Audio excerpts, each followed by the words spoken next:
హైదరాబాద్ బాల్నగర్ లో hit and run ఘటన చోటు చేసుకుంది. మద్యం మత్తులో కారును డ్రైవ్ చేస్తూ ఓ యువతిని ఢీకొట్టిన ఘటన స్థానికంగా తీవ్ర కలకలం రేపుతుంది. ఈ ఘటనలో యువతికి తీవ్ర గాయాలు కాగా ఆమెను స్థానిక హాస్పిటల్ కు తరలించి చికిత్స అందిస్తున్నారు. అయితే యాక్సిడెంట్ చేసిన తర్వాత కారుని ఆపకుండా వెళ్లిన వ్యక్తిని పోలీసులు వెంబడించి ఫతేనగర్ సిగ్నల్ దగ్గర పట్టుకున్నారు. బల్కంపేటకు చెందిన అనిల్ను పోలీసులు అదుపులోకి తీసుకున్నారు. నిన్న రాత్రి మొయినాబాద్లోని ఓ ఫామ్ హౌస్ లో విందుకి హాజరైన అనిల్ ఇవాళ ఉదయం తిరిగి వస్తుండగా ఐడిపిఎల్ చౌరస్తా దగ్గర ఈ ఘటన జరిగింది. ప్రమాద సమయంలో నిందితుడు అనిల్ మద్యం మత్తులో ఉన్నట్లు పోలీసులు గుర్తించారు. ఇక కేసు నమోదు చేసుకుని దర్యాప్తు ప్రారంభించారు.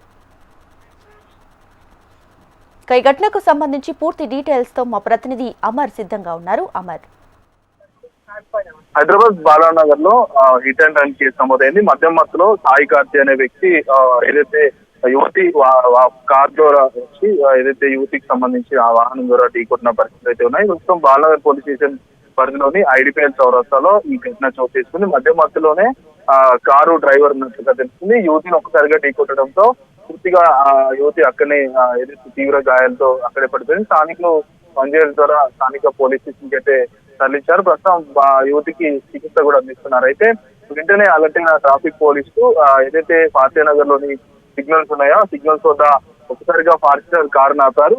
పోలీసులు అతన్ని అదుపులోకి తీసుకున్నారు. మధ్య మధ్యలో యాక్సిడెంట్ చేసినట్టుగా తెలుస్తుంది. అంటే బల్కంపేటకు చెందిన గోగం అనిల్గా ప్రస్తుతం పోలీసులు గుర్తించారు. అతన్ని అదుపులోకి అయితే తీసుకున్నారు. యువతికి ప్రస్తుతం అయితే చికిత్స అందిస్తా ఉన్నారు. అయితే నిన్న రాత్రి కూడా మొయినాబాద్ ఓ ఫామ్ హౌస్ లో విందు హాజరై ఆ తర్వాత ఉదయం తిరిగి వస్తున్న క్రమంలో ఈ ఐడిపిఎల్ వ్యవస్థలో ఈ ప్రమాదం ఎత్తుకొచ్చింది. అయితే నిందితుడు నిన్న మొత్తం కూడా మద్యం తాగి ఉండడం, అనిల్ మద్యం మత్తులో ఉన్నట్టుగా పోలీసులు గుర్తించడం. ప్రస్తుతం drunk and drive breath analyser test అయితే చేస్తా ఉన్నారు. ప్రస్తుతం పోలీసులు అయితే ఈ ఘటనకు సంబంధించి కేసు నమోదు చేసుకుని దర్యాప్తు కొనసాగిస్తున్నారు.